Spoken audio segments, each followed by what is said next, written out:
গভৰ্ণমেণ্টৰ পিনৰ পৰা আপোনালোকক যাৰ ঘৰত যিমান বস্তু লোকচান হৈছে, যদি কাৰোবাৰ গৰু মৰিছে গৰুৰ কাৰণে 37,000 টকা, যদি কাৰোবাৰ ছাগলী মৰিছে ছাগলীৰ কাৰণে পইচা, যি লছ হৈছে সেই হিচাপত আপোনালোকৰ লিষ্ট আহিব, ছাৰ্ভে কৰি আপোনালোকৰ সেইটো লৈ যাব।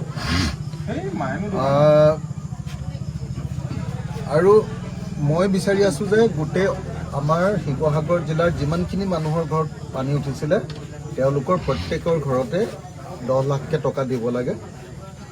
আপোনালোকৰ ইয়াত অৱশ্যে অলপ কম উঠিছে যেন লাগিলে, মই যিমানখিনি ঘূৰিলোতো বেছি নেদেখিলোঁ মই।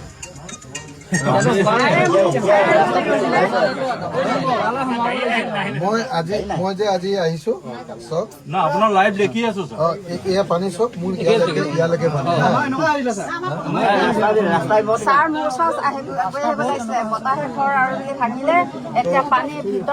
এতিয়া মই আপোনাৰ হাতত 197 দিছোঁ।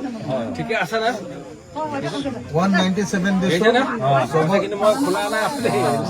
চবৰ কাৰণে হিচাপ কৰি লওক লাগে 1000কে টকা ইয়াতে আপোনালোকক দিয়া হৈছে। আৰু তাৰ পাছত মই প্ৰত্যেকটো পৰিয়ালৰ কাৰণে 10 লাখকে টকা বিচাৰি আছো। সেইটো শুনি আছো দেখি আছো আৰু কিন্তু এতিয়া চৰকাৰে কৈছে যে 15,000কে দিব। এইটোতো নহ'ব। আৰু যিমান নামঘৰ আছে নামঘৰ বিলাকত 1.5 লাখ আৰু স্কুল বিলাকত 2 লাখকে দিব। মই স্কুল বিলাকত অৱশ্যে অলপ বেছিকে বিচাৰিছো, 5 লাখকে বিচাৰিছো। তো লাগি আছো এইটো কৈ, কিন্তু প্ৰত্যেকটো পৰিয়ালকে 10 লাখ টকা, এনেকে ধৰক এইখন দোকানৰ পানী সোমাইছিলে বুলি কৈছে। তো যিবিলাক মানুহৰ ক্ষতি হৈছে দোকানৰ বেলেগ ক্ষতি, সেইধৰণে পইচা পাবৰ কাৰণে লাগি আছো।